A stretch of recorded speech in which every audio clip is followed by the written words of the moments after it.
ガチャッと入れます。これ気持ちいいね。ガチャッとね。はい。これでビクトリーロボになります。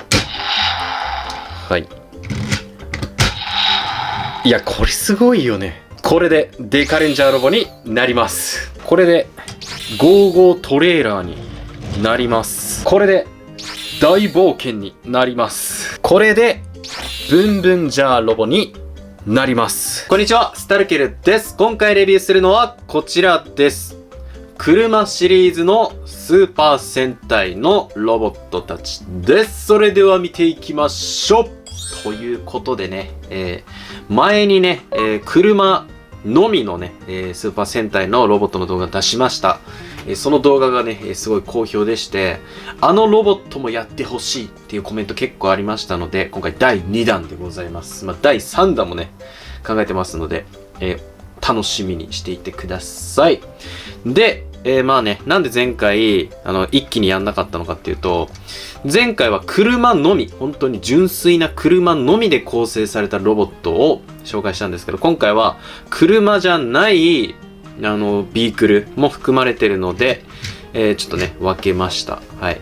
で、今回の第2弾は、この3つの戦隊、そして、一応比較として、新しいね、ブンブンジャーのロボットともね、比較していきたいと思います。それでは早速見ていきましょう。それでは、1999年のスーパー戦隊第23作目、救急戦隊555のビークル見ていきましょう。まずはこちら、レッドラダーですね。はい。このような見た目になっております。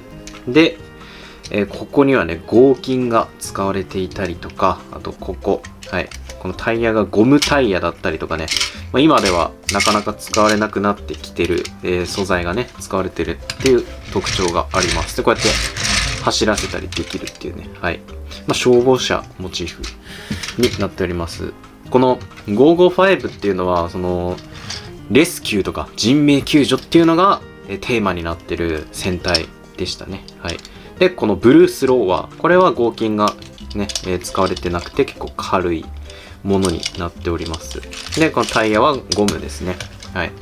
で、1999年当時に、99っていうのもあって救急戦隊になってたりとか、あとノストラダムスの大予言っていうのがあって地球が滅亡するみたいなそういう最悪が起こるんじゃないかっていうのとか、あと1995年の阪神淡路大震災が起こった時に人命救助をするその職業とかがすごい注目が集まって、でそういうね人を守るっていうのをテーマにしたね、地球を守るみたいな戦隊があってもいいんじゃないかってことで、この555が、できたってね言われてます。でこれがグリーンホバーですね。はい。これが飛ぶ系だったので、はい、車じゃなかったので前の時にね、入れてなかったんですけど、はい、こんな感じになってます。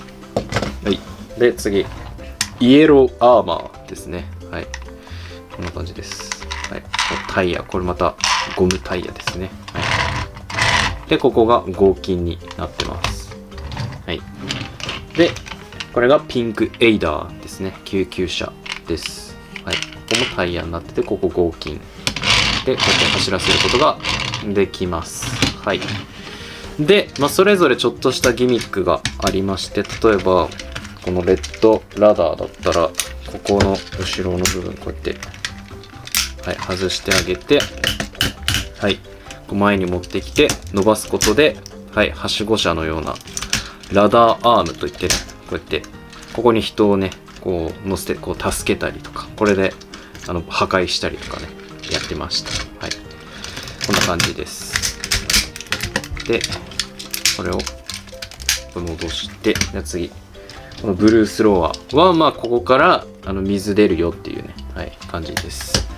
で、グリーンホバー、ここが動いたりとか、ここがこうね回ったりとかっていうのがありますね。ここから紐ロープ下げてこうねやったりしてました。はい。でこのイエローアーマーはここパカッとね開いてショベルアームが出てくると。はい。でこのピンクエイダーはここがねパカッと開いてリアハッチ展開、こうやってこここにね、人乗せたりとかなんかできます。はい。っていう感じでしょうか。はい。それではね、合体させていくんですけれども、まずは、なんかロボットにする前に1個中間形態みたいなのがありまして、まずこのパーツを外してこの上にくっつけます。これ中古で買うとこの放水銃のこのパーツがもうほぼほぼないこととかも結構あるんで、もしこれもね、手に入れたいっていう人は気をつけてみてください。こう開いて、はい、このように移動させます。この内側に合金が使われてますね。はい。で、この状態にして、で、こっち、はい、こうやって、つま先を出します。で、ここを展開すると。はい、こっちも展開します。で、ここに、こうやって、ガチャッと入れます。これ気持ちいいね。ガチャッとね、はい、入れますと。で、はい、これでビクトリーウォーカーになります。これ何なのかっていうと、こうやって歩いて、ガシャン、ガシャンって歩いて、ここから水を出して、火を消したりするっていうね、感じです。はい。敵が結構災害を起こして、人を、生贄にしようっていうね、悪い奴らなので、その、人命救助っていうレスキューを本当にするっていうのが本当にすごい新鮮でしたね。はい、で、ここから合体やっていきます。でまずはこれね、はい、下外してあげて、でここも、これね、こうやってくるっと、はい、回転させて、でこの下にこれをバカッとね、はい、くっつけてあげて、腕を開いて下ろします。でこの灰色のやつを寸前まで持ってくると、はい、これも灰色のパーツをここぐらいまで持ってくると、はい、で OK です。で劇中だとこのグリーンホバーがこうロープでこう吊るして、こうやって上にこうビューってこうやって合体させるっていう感じでしたね。はい、ここでガチャッと組み合わせて、でここのマークを回転させてこの向きにねしてあげます。でこちらグリーンホバーはこのように、ちょっとね変形させてあげて、この頭も取り出してあげて、はい、ここも回転させると、はい、でこんな感じでねやってあげたら、はい、ここの部分にね、はい、これは飛んでるのでこうやって自分でヒューって上から来て合体してました。はい、でこれでここにガチャッとくっつけてあげれば、これでビクトリーロボになります。どうでしょう。いや素晴らしいね。はい、でこの合体した時にはこの放水銃が見えなくなるので、なくてもね、ロボットの合体には支障は出ないっていう感じです。はい、そして武器がありまして、こちら、はい、ブレイバーソードね、はい、この腕を開いてここにこうやって持たせることができます。中古玩具あるあるなんですけど、こういう軟質の剣、だいたいこの先噛まれてるっていう、歯型ついてるっていうね。はい、だから僕はもうその歯型ついてないやつをね、探してね、買ってますけれども、はい、こんな感じになってます。このね、目がバイザーで黒いところとかね、各所メッキがね使われてたり、このキラキラのねシールね、こういうなんか鏡みたいなこういうすごい反射するシールが使われてたりとか面白いですね。はい、でこんな感じになっております。この555の前年が銀河マンっていうね戦隊だったってこともあって、銀河マンが結構動物系だったんですけれども、それとの差別化っていう意味でちょっと科学とかメカニカルみたいなのロボットにしようってことで、こういうねビークルが、個体合体するっていうねビクトリーロボになったという経緯があります。そしてこのおもちゃの、売り上げとかとしては、銀河マンとほぼほぼ、変わらなかったらしいんですけれども、ビクトリーロボの売れ行きがね、もう結構どんどんこう上がってったらしいですね。はい。ということで結構人気なロボットです。稼働としてはこうやってね、腕動かしたりとかですね。はい。あと腕が伸びたりとかね。はい。こんな感じになっております。で、あとは特に動きませんね。はい。若干こうするぐらいかな。はい。なので基本腕ですね。はい。ビクトリーロボはこんな感じになってます。次は2004年のスーパー戦隊第28作目特捜戦隊デカレンジャーのビークル見ていきましょう。まずはこちらパトストライカーですね。はい、こんな感じになってます。これは警察、パトカーですよね。はい。で、これ電源ボタンがありまして、ここの電源ボタンを押すと、はい、こんな感じでね、ここを押すと音が鳴るっていうね感じになってます。あとこれすごいのが衝撃センサーっていうのがついてて、衝撃を感知すると音が鳴るんですよ。いきます。ほらこんな感じで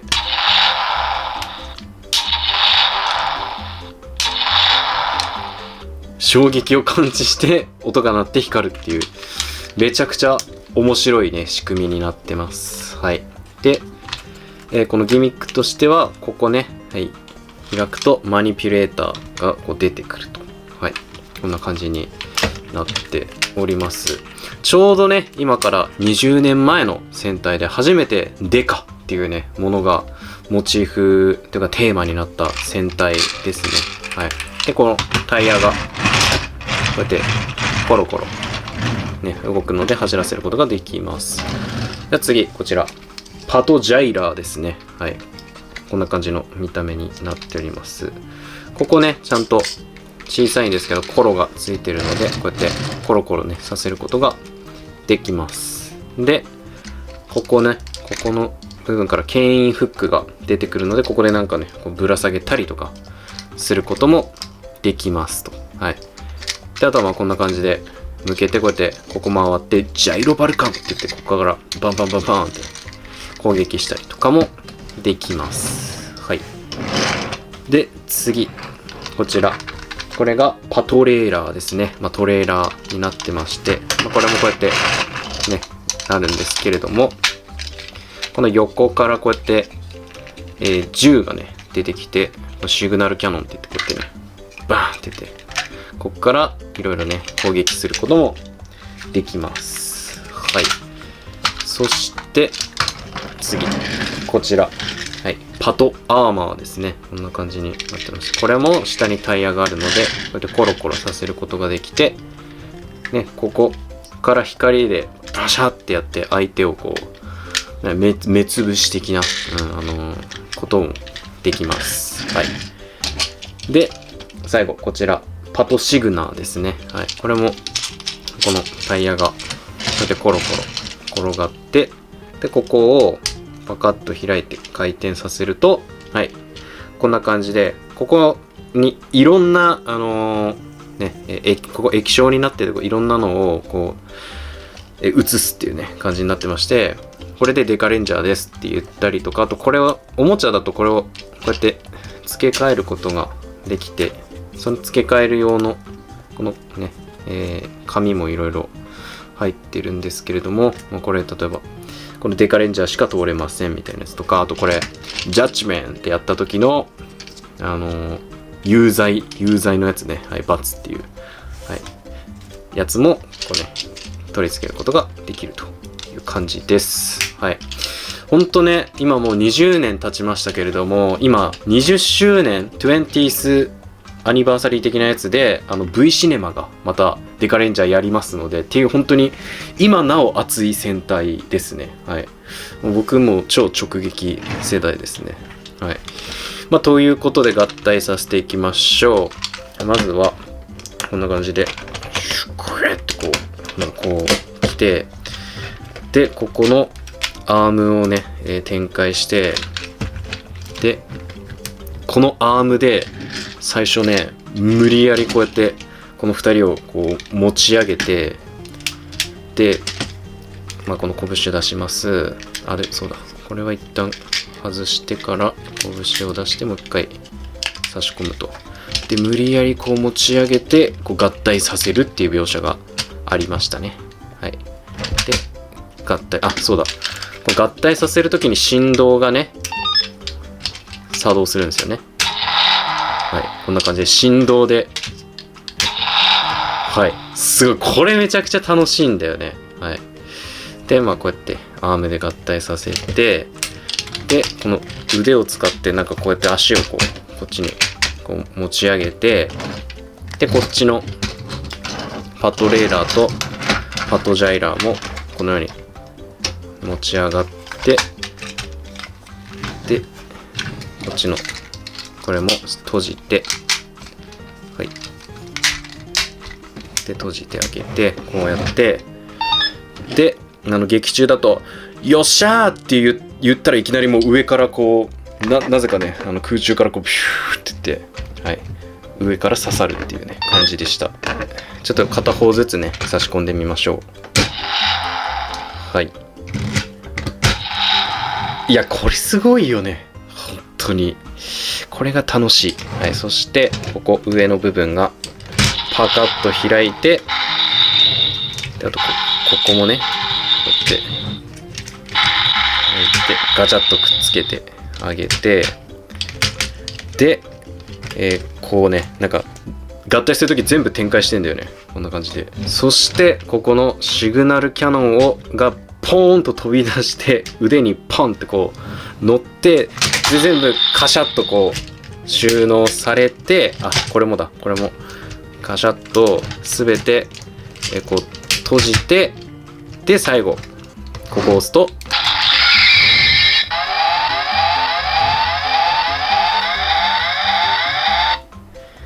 これでデカレンジャーロボになります。おもろいね。やっぱりこの合体させてる感がめちゃくちゃあるっていうね、ところがこのデカレンジャーロボの好きなところですね。こう振動でこの毎回ガシャーンって、基本ロボットを合体させるとき自分で言ったりするじゃないですか。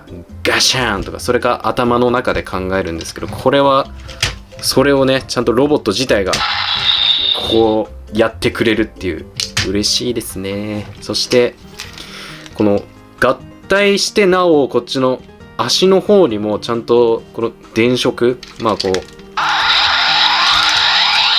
い、まあこれ今いろんな音鳴りますけど、この電飾がこういってるっていうのが、これもね、ほんと劇中みたいなね、ほんと感じで光り方でかっこいいですよね。いいね。はい。このデカレンジャーロボの顔もね、はい。なんかここにマイクみたいなのをつけていて、なんかね、警察官というかバイク乗ってる人みたいな、警察のバイク乗ってる人みたいな顔してますし、はい。いいですね。スーパーポリスデカレンジャー SPD。はい。こんな感じになってます。で、まあいろいろできるんですけれども、あ、そうだ。ちょっとパトストライカーの時にやるの忘れてたんだけど、はい。こうやって、このように合体させて、はい。ジャッジメントソードっていうね、武器にすることができます。一旦これ切ろう。はい。で、こうやって、ジャッジメントソードをこう持たせることができると。はい。で、さらに、これね、はい、一旦ちょっと外してあげて、このパトジャイラーのここ外して、はい。で、ちょっともう一回閉じて戻します。はい。で、これとこれを組み合わせて、で、こうやって持たせることで、ジャイロワッパーというね、まあ、手錠みたいな感じにすることができます。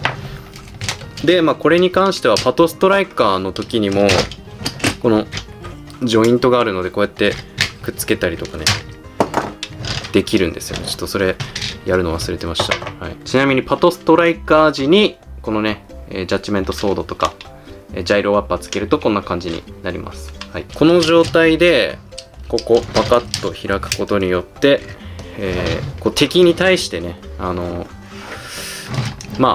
のロボット状態でもなんか例えば殺人罪暴行罪の罪でジャッジメンって言ってカッカッカッカッカッカッカッカって言って宇宙最高裁判所がなんか決めるんですよ。その敵の運命、宇宙人なんですけど、宇宙人の運命を宇宙最高裁判所が決めるんですけど、丸×丸×ってなってて、で丸になったら別に問題ないですよってなるんですけど、×ってなったらでーんでーんデリート許可って言って敵を倒すっていうね感じになってます。はい、っていうなんか本当結構面白いシステムでしたね。デカレンジャーいろんな敵組織っていうのがあんまなくて、宇宙人がたくさん出てくるっていう感じでした。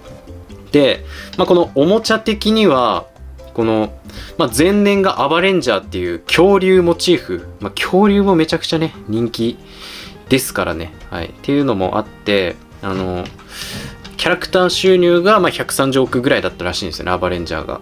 でこのデカレンジャーは116億円ぐらいだってちょっと下がったらしいんですけど、主題歌シングルとか歌とかは結構人気で成功してたみたいな感じです。ただデカレンジャーロボってデカバイクロボっていうのがあるんですけど、このデカレンジャーが乗れるバイクがあるんですよね。っていうのもあって個人的にはすごいこのでっかいねロボットがでっかいバイクに乗るっていう、それが好きでしたね当時。はい、という感じです。稼働としてはこう腕が動く、はい、ぐらいですね。はい、こんな感じです。次は2006年のスーパー戦隊第30作目ゴーゴー戦隊冒険者のビークル見ていきましょう。まずはこちら、はい、ゴーゴーダンプですね。こんな感じの見た目になってます。ダンプカーですね。でここ、はい、タイヤがついてるのでこうやってね、はい、コロコロさせることができます。次こちらゴーゴーフォーミュラーですね。はい、6輪のスーパーカーみたいな見た目になってます。でこれもこうやってコロコロできます。で次こちらゴーゴードーザーですね。はい、こんな感じでここにちっちゃいタイヤがついてるのでこれもコロコロさせることができます。でここがこうバケットがね動きます。かわいいね、ちっちゃくて。はい、で次こちらゴーゴーマリンダイバー。これね多分確か商標の問題で劇中だと確かゴーゴーマリンなんですけど、おもちゃはゴーゴーマリンダイバーとかだった気がします。はい、なんかゴーゴーっていうのが商標的になんかあった気がしますね。はい、でここマニピュレーターこうやって動かしたりとかすることができます。はい、で潜水艦ですね。海の中にこう潜るやつです。でここタイヤがついてるのでこうやってコロコロできます。でこれがゴーゴージャイロですね。はい、こんな感じになって飛ぶやつです。はい、で、こちらゴーゴーダンプなんですけれども、ここの上の部分をこうガチャッとね持ち上げて、でここもやることでこうでっかいアームとしてこうやって使うことができます。はい、で一旦戻して、この冒険者っていうのはなんかプレシャスっていうお宝があるんですけど、それを探したりとか守ったりするっていうのが目的で、別に敵を倒すのがメインじゃないんですよね。プレシャスを守るとか探すとかっていうのがメインっていうね、ちょっとそこ珍しかったですね。はい、でなんとこのビークルの状態で合体させることができるので、まずはそちらやっていきましょう。はい、まずフォーミュラーを、はい、このように開いて、その上にジャイロを合体させます。で閉じる。はい、でこの下からこの牽引できるやつを取り出してあげて、で、これですね。はい、こうやって閉じてあげて、でここに突起があって、ここのジョイントでくっつけます。こっちのマリンもこうやってくっつけます。そしてここね、ここにこうやって牽引させて、くっつけてあげれば、これで55トレーラーになります。こういうね、ビークルだけの合体できるのめちゃくちゃ嬉しいですよね。っていうね感じになっております。前年がねマジレンジャーだったので、マジキングがね本当にこの1号ロボだけでの遊びの幅がすごいね広かったので、この冒険者もねこうすごい頑張ってるなって感じがします。でじゃあ合体させていきましょう。一旦ちょっと外してあげて、でこれも外します。でこれも外してあげて、でこれは開いてあげて、で拳を取り出します。でマリンもマニピュレーターをちょっと開いて、でここからスライドして拳を出すと。でこの時にこの段階でなんかもう確かこう合体してた気がします。合体して、でこれがギューンってこう持ち上がって、でなんかピーってこう起き上がってガシャンと、なると。で足開いて、で、こう逆かってなった。で取り付けてあげて、上をこのように、後ろに持ってってあげて、腕を下ろしてスライドさせると。こうやって頭が出てきます。でこの胸に55フォーミュラを、取り付けてあげて、でこちら、55ジャイロはこうやって分割して、でこれは背中にくっつけます。で頭にこのヘルメットをかぶせてあげれば、これで大冒険になります。いいね本当に。このレッドが結構大部分をね占めてるっていうねのが、これまたかっこいいんですよね。で武器、これ2つがあります。この55スコッパーっていうこのスコップですね。これで地面掘ってバカってこう外してこう敵ごと地面をこうね持ち上げたりとかで、あとこちら55ピッカーね、これでなんか掘ったりとかカンカンカンってね削ったりとかできるんですけれども、なんとこの2つが合体します。こうやって合体ガチャッとね組み合わせてあげると、これで55剣になります。でこうやって持たせてあげることができると。いやいいですね。で可動がね結構ありまして、この、腕はもちろんのこと、この足がもともとねダンプのアームになってたっていうのもありますので、こうやってここの回転がねすごいよね。とか膝曲がったりとかね、あと横にちょっと開いたりとかもできますのでね、こうやってちょっといろいろポーズをね取らせることもできます。あとここ一応こうやって曲がるので肘を曲げてるようにも見えるかなと。あとこの首ね、こうやって首が回るっていうのも大きいかなと思います。意外と可動がねめちゃくちゃあるっていう、こうやってねポーズを取らせることができます。なんか本当にねいろいろ考えられていますよね。